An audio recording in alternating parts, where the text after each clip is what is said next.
If you're deciding between Revolut and Trading 212 for investing, both platforms offer unique strengths. But your choice depends on whether you prioritize a broad financial app or a dedicated trading platform. Revolut, a UK-based neobank, integrates investing into its all-in-one app, supporting 2,000-plus US stocks, crypto, and precious metals. Its standard plan is free with 1 commission. Free trade monthly, but additional trades cost $0.99 or 0.49%, whichever's higher, and premium plans $9.99 45-month offer 3 to 10 free trades.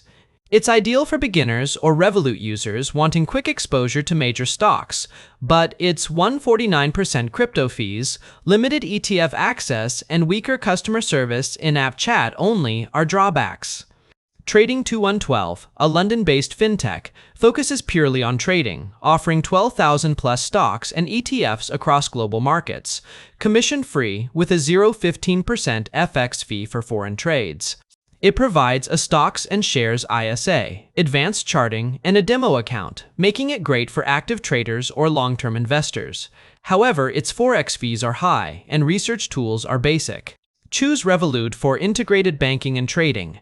Pick Trading 212 for wider investment options and no trade commissions. What's your goal, versatility or trading focus?